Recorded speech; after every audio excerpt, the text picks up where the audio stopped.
Joined by Horace Cooper. He's the author of How Trump is Making Black America Great Again. He joins us now. Horace, thanks so much for coming on. This strikes me as an extremely decadent project. And in fact, I should just say, the bail project has been criticized by Jesse Jackson in Chicago for bailing out murderers. And I think Jackson, who was right in this case, was making the point they don't even live here. They don't have to live with the consequences of it. This seems appalling to me, or am I missing something? This is a radical assault on our criminal justice system. It is apparently predicated on the theory that if you are poor, if you are a minority, you have no choice and no control, and you are forced to engage in many of these acts of wanton and violent crime.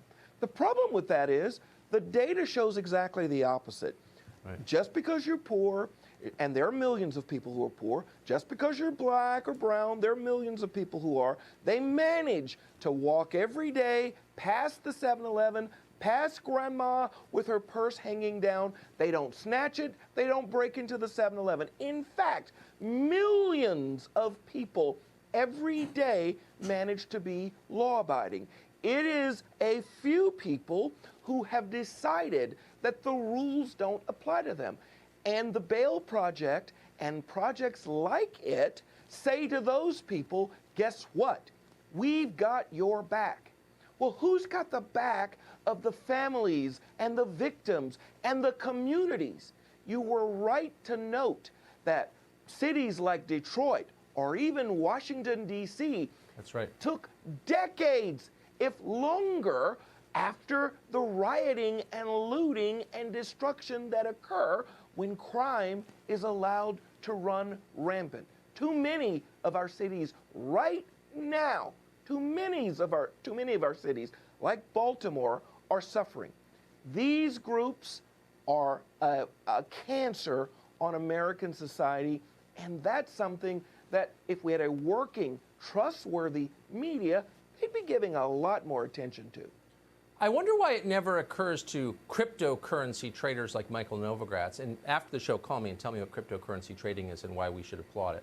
But I wonder, I mean, these guys make a lot of money. Why does it not occur to them to just, I don't know, hire 700 poor people in downtown Louisville to work at their cryptocurrency trading firm? I mean, if they really want to help, why don't they give people jobs? Why are they siding with the murderers and the wife beaters?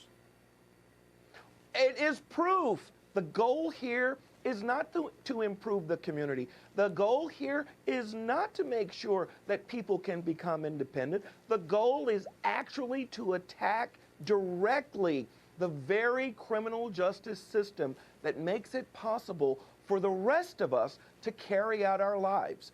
We forget that in the early 1950s, many of these radical ideas were pushed, and they went into effect in the 1960s. It took until the 1980s for the political system, the American people to come together and say, wait a second, decriminalization, looking the other way, it doesn't work. And we've had nearly 30 years of benefit from rejecting that craziness. The problem is, because we've had it good for so long, people aren't noticing that we're experiencing a crime epidemic in too many of our cities. Groups like these are poison. They are to civil rights and justice what an arsonist is to forest management.